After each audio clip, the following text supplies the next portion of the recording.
Hello, আশা করি সবাই ভালো আছেন। দেখলাম ওয়েব সিরিজ জিম্মি, যেটি বানিয়েছেন মহানগরের নির্মাতা আশফাক নিপুণ। এটিতে লিড ক্যারেক্টার করেছে জয়া আহসান। তো কথা বলবো যে জিম্মি ওয়েব সিরিজটা কেমন হয়েছে, এটার প্লট কি, এবং এটা ট্রেলারে যেহেতু লেখা ছিল যে ফ্রম দ্য মেকার অফ মহানগর, তো মহানগরের চাইতে এটা কি আসলে বেটার কি না, আর হচ্ছে এই ওয়েব সিরিজটা কেন আশফাক নিপুণের কাজের মধ্যে স্পেশাল।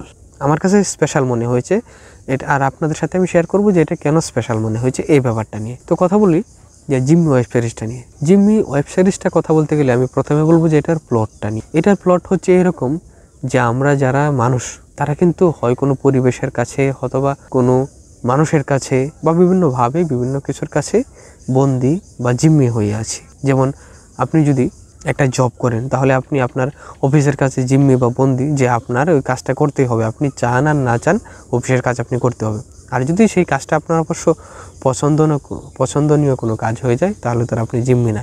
কিন্তু মানুষ পছন্দের বাইরে গিয়ে বিভিন্ন যখন কাজ করে, বিভিন্নভাবে অন্যের ধারা, অন্যের পরিবেশ দ্বারা নিয়ন্ত্রিত হয়ে যায়, তখন কিন্তু সে এক ধরনের জিম্মি বা বন্দি হয়ে। এখানে হচ্ছে মূলত ব্যাপারটা। আর এইখানে জয়া আহসান যে প্রধান ক্যারেক্টার করেছেন, এই ক্যারেক্টারটা হচ্ছে আপনার জয়া আহসান তার যে লাইফ সার্কেলের যে মানুষগুলা, তাদের কাছে, সেই পরিবেশের কাছে, এবং কোনো কোনো সময় টাকার কাছে জিম্মি, যে এইগুলা দ্বারা সে নিয়ন্ত্রিত হয়। আরেকটা ব্যাপার হচ্ছে, আমি এখনই বলে দিই যে এটা আমি কেন স্পেশাল বলছি। দেখেন, এই প্লটটা অর্থাৎ এই ওয়েব সিরিজের যে ঘটনা আমি বললাম, সেখানে জয়া আহসান যেহেতু একজন নারী এবং তার বিভিন্ন ধরনের লোভ থাকতেই পারে, এবং সে লোভ অনুযায়ী সে বিভিন্ন কিছুর কাছে তার নিয়ন্ত্রণ দিয়ে দিতে পারে, বা বিভিন্ন মানুষ তাকে নিয়ন্ত্রণ করতে পারে, এটা হতেই পারে।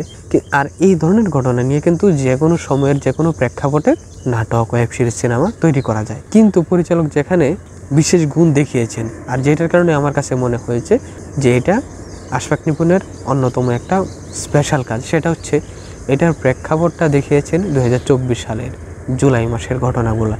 অর্থাৎ তিনি কিন্তু কৌশলে ওই সময়ের যে রাজনৈতিক অবস্থা ছিল, যে শেখ হাসিনার বিরুদ্ধে তীব্র আন্দোলন চলছে, এমনকি এক সময়ে শেখ হাসিনা পালিয়ে গেছে, পরিচালক কিন্তু এই ওয়েব সিরিজের মধ্যে শেখ হাসিনা পালিয়ে যাওয়ার ব্যাপারটাও আমাদের সামনে তুলে এনেছে। আর এর সাথে সাথে এই পুলিশের প্রতি মানুষের যে ক্ষোভ, কারণ পুলিশ স্বৈরাচারের দোষরের মতন কাজ করেছে, আবার সেই 5 আগস্টের পরে কিছুদিন পুলিশ ছাড় আদেশ চলেছিল, এই ব্যাপারটাও কিন্তু পরিচালক আমাদের সামনে তুলে এনেছেন। আমার কাছে দেখতে মজা লেগেছিল, মানে আমি এনজয় করেছি যে কি পরিচালক আশফাক নিপুণ কৌশলে খুব সুন্দর করে এই ব্যাপারটা আমাদের সামনে নিয়ে এসেছে। যেই কারণে আমরা শুধু একটা ওয়েব সিরিজের একটা নারীর যে চরিত্রের বা প্রেক্ষাপটের উপরে কিছু ঘটনা দেখছি তা না, এর সাথে সাথে দেশের যে আবহাওয়া, দেশের যে রাজনৈতিক পরিস্থিতি, দেশের যে সরকার বদল, সে ব্যাপারটা কি তুলে এনেছেন। এটা কিন্তু এই 5 আগস্টের পরবর্তীতে যেসব পরিচালকরা তুলে এনেছেন নাটকে, সিনেমায়, সেগুলোর মধ্যে আমার কাছে মনে হয়েছে, আমি ইতিমধ্যে বেশ কয়েকটা দেখেছি, যেমন ধরেন আবরার ফাহাদের ঘটনা নিয়ে রুম নাম্বার 104 নামে একটা ছোট শর্ট ফিল্ম রয়েছে, অথবা ওই আরশ অভিনীত নাস্তা নামে একটা নাটক রয়েছে, যেটা পরিচালনা করেছেন মামরুর রশিদ মান্না। আমি এগুলো দেখেছি, এগুলো আমার কাছে আসলে মনে হয়েছে যে ভালো চেষ্টা করেছে তারা এই কাজগুলা সুন্দর করে উপস্থাপন করার। কিন্তু ইতিমধ্যে এগুলোর মধ্যে আমি যত কাজ দেখেছি, তার মধ্যে স্পেশাল বা সুন্দরভাবে গুছানো উপস্থাপনা মনে হয়েছে আশফাক নিপুণের এই জিম্মি ওয়েব সিরিজটাতে। এই দেশের রাজনৈতিক অবস্থা, দেশের অস্থিরতার বিষয়টা উপস্থাপনা করা আমার কাছে এটার জন্য এটা কি অন্যতম স্পেশাল মনে হয়েছে, যে না, পরিচালক দূরদর্শিতার একটা কাজ করেছে। আর আরেকটা ব্যাপার হচ্ছে যে ওই রাজনৈতিক পরিবেশ তো আমরা জানতাম, তার মানে এই না যে ওইটা বোরিংভাবে দেখিয়েছে, সেটা কিন্তু খুব সুন্দরভাবে দেখিয়েছে।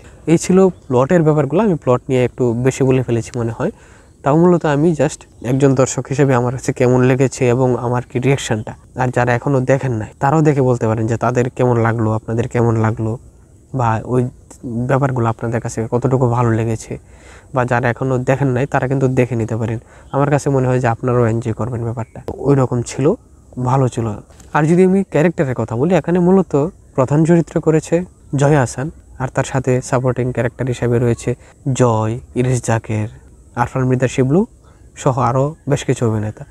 তার মধ্যে জয়া আহসানের যে ক্যারেক্টারটা, সেটা কিন্তু আস্তে আস্তে একটা নিরীহ টাইপ মেয়ে থেকে, মেয়ে না ডাইরেক্ট, সে তো বিবাহিত তাই মহিলা, সে নিরীহ টাইপ মহিলা থেকে আস্তে আস্তে কীভাবে উচ্চাবিলাসী মহিলা হয়ে যায়, এবং তার আচার আচরণ বেশভূষা কীভাবে পাল্টে যায়, এটার একটা জার্নি আমরা দেখতে পাই। আর এর সাথে সাথে এই পুলিশের ক্যারেক্টারের যে দুর্বলতা ঝামেলা রয়েছে, সেই ক্যারেক্টারে আমরা পাই জয়কে। আবার আমরা সন্ত্রাস হিসাবে যেসব লোক পাই, মূলত সন্ত্রাস হিসেবে কাজ করে অন্যের ভাড়াটিয়া হিসেবে, তার মধ্যে আরফান মৃধা শিবলু আর তার সাথে আরেকটা লোক রয়েছে, তার নাম আমি অবশ্যই এই মুহূর্তে জানি না।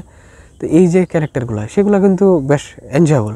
বিশেষত এই ওয়েব সিরিজের মধ্যে কিন্তু ব্যাপক হিউমার রয়েছে, যেগুলো আপনাকে কি মানে উচ্চা হাসি বা অট্ট হাসি দেওয়ার মতন কোনো সিন নেই, কিন্তু আপনার কাছে ভালো লাগবে, এনজয় লাগবে, এইরকম সিন রয়েছে বেশ কিছু।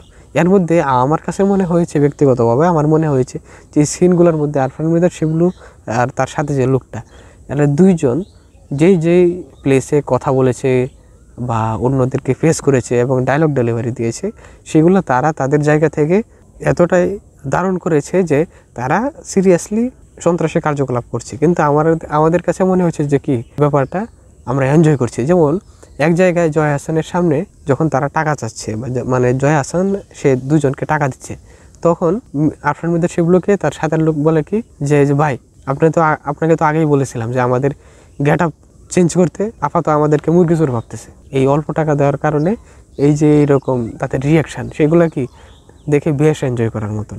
এবং ক্যারেক্টারগুলো বলা যায় যে কি গোছানো ছিল, মনে হয়েছে যে না, আশফাক টিপুন খুব যত্ন সহকারে ক্যারেক্টারগুলো তৈরি করেছেন।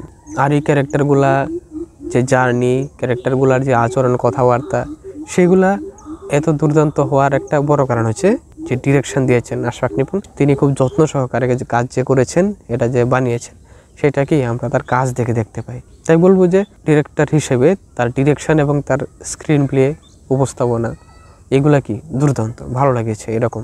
আর এর সাথে সাথে সাউন্ড ট্র্যাক, বিজিএম, তারপরে ভিজুয়াল এফেক্টস, এগুলা কিন্তু মানানসই।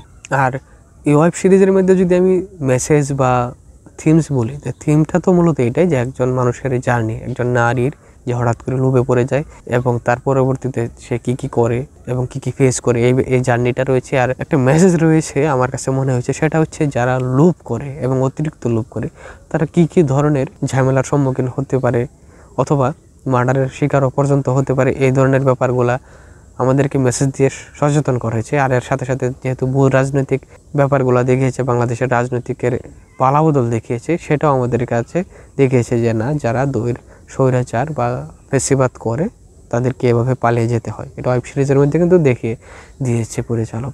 আর এটা যদি আমি স্ট্রং সাইড, উইক সাইড বলি, তাহলে বলবো যে এটার আসলে কাজটা আমার কাছে এত ভালো লেগেছে যে উইকনেস আমি কিছু ওই রকম বলতে চাচ্ছি না। আমার কাছে মনে হচ্ছে যে এটার যে ভালো সাইড, সেগুলা মন্দ সাইডগুলোকে ছাপিয়ে গিয়েছে, এরকম মনে হয়েছে। তো তার মানে এই না যে এইটা খুব বেশি দারুণ কাজ, খুব স্পেশাল কাজ, এরকম কাজ আপনি কখনো দেখেন না, এরকম না। ঘটনা যেটা, সেটা সুন্দর বা অ্যাভারেজ একটা কাহিনী, কিন্তু পরিচালক যে উপস্থাপনা দিয়েছেন সেইটা দুর্দান্ত। যে কারণে আমি পার্সোনালি বলবো যে এটার প্রতি আমার পার্সোনাল রিয়াকশান এটাই যে আপনি সময় করে ওয়েব সিরিজটা দেখতে পারেন, ভালো লাগবে। আমি আশা করি আপনারা এনজয় করবেন। যারা ইতিমধ্যে এখনও দেখেন নাই, তারা দেখলে এখনও এনজয় করবেন। তো ওভারঅল কথা আমার এটাই, যারা এখনও দেখেন নাই দেখেন, আর যারা এখন দেখে ফেলেছেন তারা জানান আপনাদের কাছে কেমন লেগেছে, আমার সাথে বা আমার রিয়াকশানের সাথে আপনার একমত কিনা। আর সিনেমা সম্পর্কে নতুন নতুন তথ্য পেতে, আপডেট পেতে আমাদের সাথেই থাকুন। আজকে তাহলে পর্যন্তই, সবাইকে ধন্যবাদ।